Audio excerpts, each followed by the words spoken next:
Hello students, हम बात कर रहे हैं हमारी मैक्रो इकोनॉमिक्स क्लास 12 के लिए और ये हमारा चैप्टर चल रहा है method of calculating national income. ये हमारी वीडियो नंबर 34 है। एज़ यूजुअल आप इसके पहले इनकम मेथड पढ़ चुके हो, तो आज की वीडियो में मुझे प्रिकॉशन रिगार्डिंग इनकम मेथड पे बात करनी थी और साथ ही एक एग्जाम्पल हम सॉल्व करेंगे।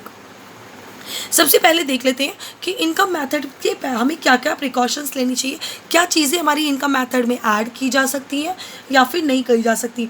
तो सबसे पहले हम बात करते हैं ट्रांसफ़र अर्निंग जितनी भी होती है वो हमारी इनकम में, नेशनल इनकम में एडेड नहीं होती। जैसे फर्स्ट ओल्ड एज पेंशन हो गई, अनएम्प्लॉयमेंट अलाउंस हो गए, स्कॉलरशिप हो गई, पॉकेट एक्सपेंसेस हो गए, ये सारी चीज़ें नेशनल इनकम में इंक्लूडेड नहीं होंगी।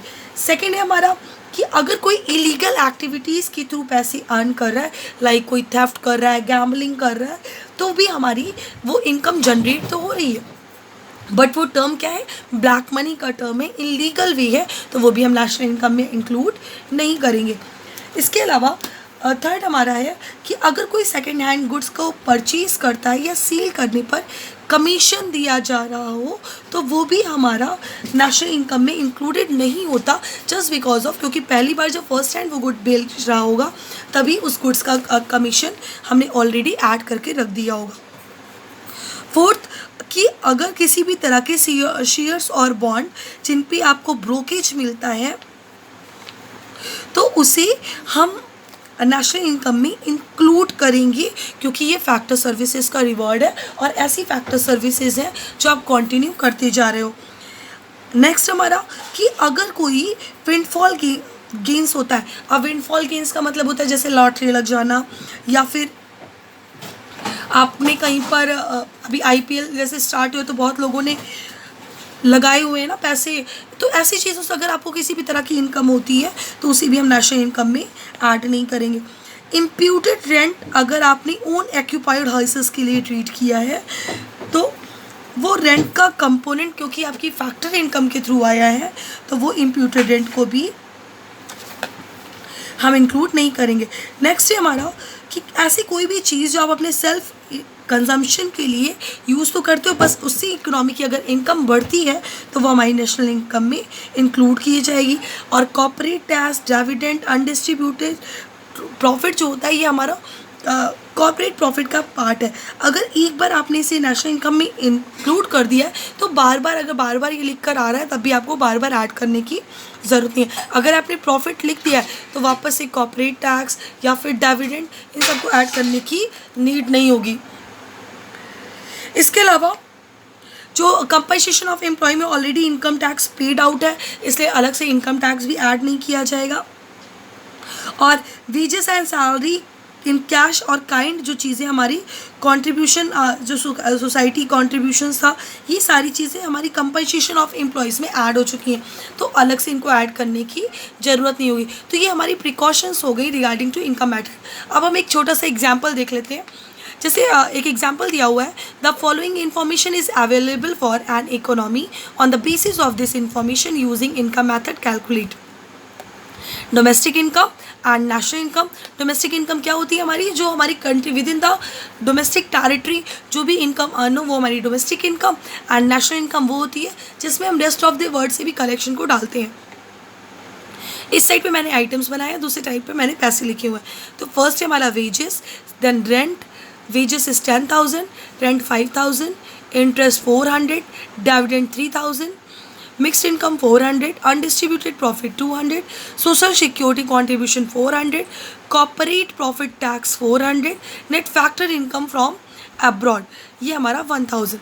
अब देखो स्टूडेंट्स, ये जितनी भी अमाउंट है हमारी ये रुपीज़ इन करोड़ में लिखी हुई है।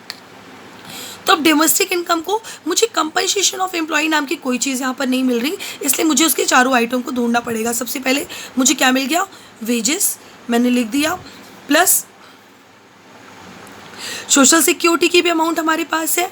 तो हम क्योंकि हमें ना ऑपरेटिंग सरप्लस दिख रहा है ना वेजेस दिख रही, तो हम डायरेक्टली इनको पुटअप भी कर सकते हैं, जैसे मैंने यहाँ पर किया है, wages plus rent plus interest plus dividend plus mixed income plus undistributed profit plus social security contribution. अब इसमें से अगर आप देखोगे ध्यान से तो हमारी वेजेस जो है वो कंपनसेशन ऑफ एम्प्लॉयज़ का पार्ट है। सोशल सिक्योरिटी कॉन्ट्रीब्यूशन भी हमारा कंपनसेशन ऑफ एम्प्लॉयज़ का पार्ट है। और डिविडेंड, इंटरेस्ट, अनडिस्ट्रीब्यूटेड प्रॉफिट और कॉर्पोरेट टैक्स ये हमारी ऑपरेटिंग सरप्लस की प्रॉफिट का पार्ट है। इंटरेस्ट हमारा किसका पार्ट है? ऑपरेटिंग सरप्लस का पार्ट है। और dividend, undistributed profit and corporate profit ये हमारे प्रॉफिट का पार्ट है। प्लस मिक्स्ड इनकम, इसकी मैंने वैल्यू सारी पुटअप कर दी, तो मेरी value 10,000 plus 5,000 plus 400 plus 3,000 plus 400 plus 200 plus 400 plus 400 is equal to ₹19,800 CR, यानी कि करोड़ आ रही है। तो ये मेरी हो गई डोमेस्टिक इनकम। अब हमें बात करनी है नेशनल इनकम की। तो नेशनल इनकम के लिए जैसा कि अभी पिछले वीडियो में मैंने बताया कि डोमेस्टिक इनकम प्लस NFI ये कर देते हैं। नेशनल इनकम क्या होती है? जो हमारी डोमेस्टिक इनकम के साथ साथ रेस्ट ऑफ वर्ल्ड से भी इंक्लूड की जाए। तो domestic income plus net factor income from abroad 19,800 crore plus net factor income from abroad is equal to 1,000। 19,800 plus 1,000 is equal to 20,800 crore. ये हमारी हो गई नेशनल इनकम। तो अभी आप देख सकते हो कि ये नेशनल इनकम हमारी निकल आई। अब अगर मैं एग्रीगेट के फॉर्म में बात करूँ तो नेशनल इनकम निकालने के लिए हमें क्या चाहिए होता है? NNP FC। और हमारी डोमेस्टिक इनकम क्या होती है? NDP FC, जिसको हमने कन्वर्ट यहाँ पर क्या किया है, यहाँ पे NNP FC था। मैंने एग्रीगेट के चैप्टर में आपको समझाया है, आप अगर उसको देख लोगे, आपने नहीं अगर वॉच किया प्लीज़ आप उसको वॉच कर लो, थोड़ा सा इजी हो जाएगा। NDP FC हमारी प्लस थी। और मैंने पहले वाली वीडियोस में बता रखा है कि जब भी आपको डोमेस्टिक से नेशनल में पहुंचना है तो आपको प्लस करना होता है NFIA, जो यहाँ पर हमने फॉर्मूले में पुट किया है। तो स्टूडेंट्स ये हमारी हो गई इनकम मेथड का एग्जाम्पल। अब इसके आगे हमारा एक और मेथड बचा है, एक्सपेंडिचर मेथड, जो हम अपने नेक्स्ट वीडियो में बात करेंगे। Okay, thank you class.